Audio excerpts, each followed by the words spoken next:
एक बड़ा सा गार्डन जहाँ एक मंडप सजा हुआ था। पूरे गार्डन को बेहद ही खूबसूरती से सजाया हुआ था, बिल्कुल दुल्हन की तरह। सारे गेस्ट चेयर पर बैठे हुए थे। उस पूरी जगह पर पंडित जी के मंत्रों की आवाज गूंज रही थी।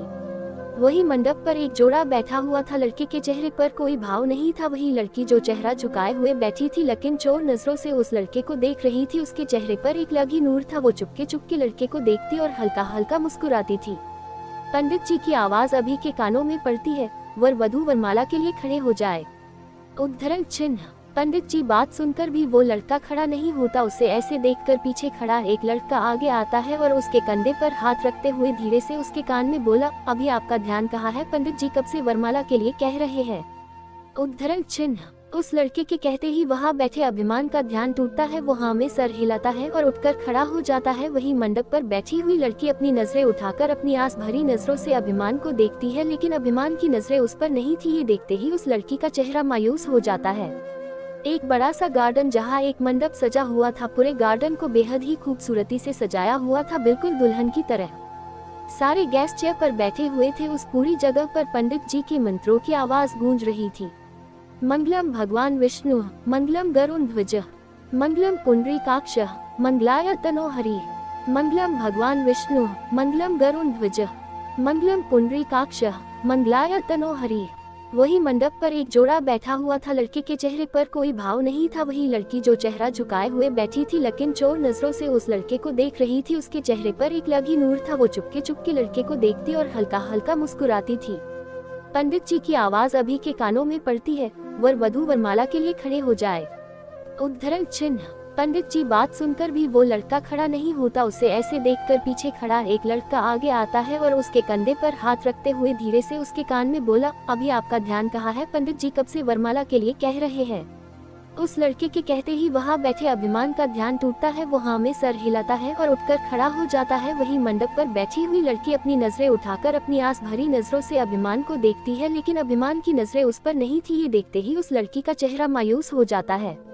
तभी पीछे से एक लड़की आगे आती है। उस लड़की को सहारा देकर खड़ा करती हुई अभिमान से बोली, आज तो हमने सहारा दे दिया जीजू, लेकिन अब आगे से जिंदगी भर आपको ही मीरू को संभालना है और सहारा देना है। उद्धरण चिन्ह। वो अपनी बात कहकर पीछे हो गई। वही पंडित जी ने दोनों को वरमाला दी और बोले, पहले वधू वर को वरमाला पहनाइए, फिर वर वधू को।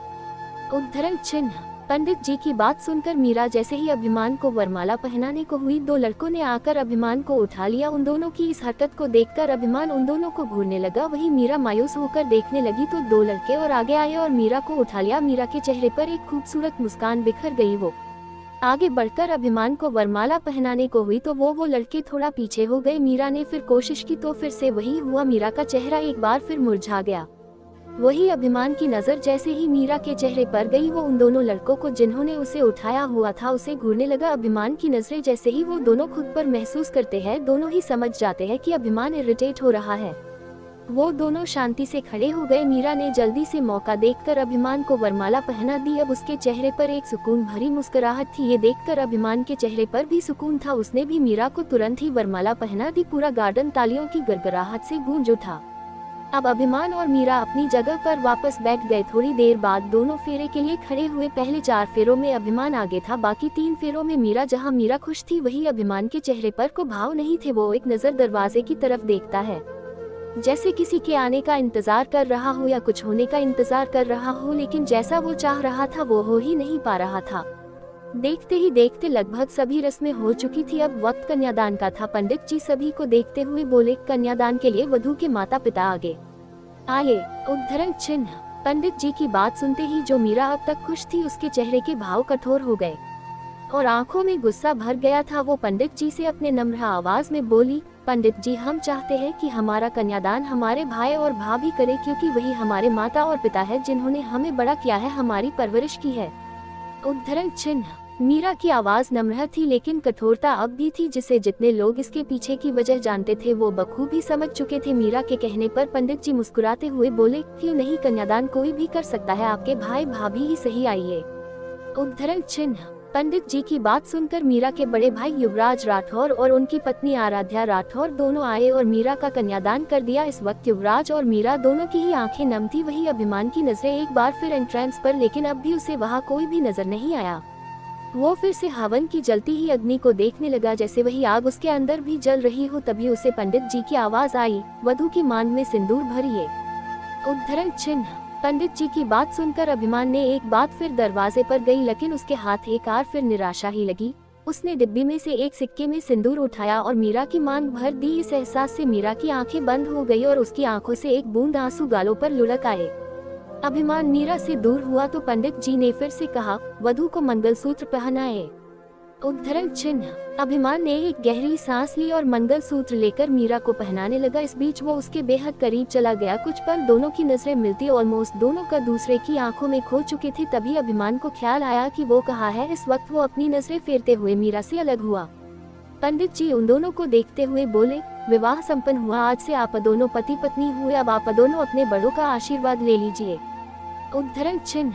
पंडित जी की बात सुनकर अभिमान और मीरा अपनी जगह से खड़े हुए, लेकिन इससे पहले वो दोनों किसी के पास पहुंचते एक जोरदार आवाज उस पूरे गार्डन में गुंजी। वो आवाज सुनकर सभी की नजरें उस ओर चलो। गार्डन के एंट्रेंस पर बहुत सारे बॉडीगार्ड्स खड़े थे। उनके सामने दो शख्स खड़े थे। उन्हें देखते ही सभी हैरान नजरों से उन दोनों को देखने लगे। तभी युवराज आगे बढ़ते हुए, आप दोनों यहाँ क्या कर रहे हैं? देखिए, हम नहीं चाहते कि आज कोई तमाशा हो यहाँ, प्लीज, आज हमारी बहन की शादी है, प्लीज जाइए आप दोनों यहाँ से, युवराज रिक्वेस्ट करते हुए बोला। तभी सामने खड़ा शख्स आगे आया और गुस्से में बिफरते हुए बोला, ऐसे कैसे? हमारे घर में मातम देकर तुम खुशी कैसे मना सकते हो? अभी शादी हुई है, न अभी ही उजड़ जाएगी। उद्धरण चिन्ह। इतना बोलते हुए वो शख्स अपनी गन निकालता है और सीधे मीरा पर तान देता है। ये देखकर जैसे ही वहाँ खड़े लोग आगे आते हैं, तभी एक गोली चलती है। सबके कदम अपनी जगह रुक जाते हैं।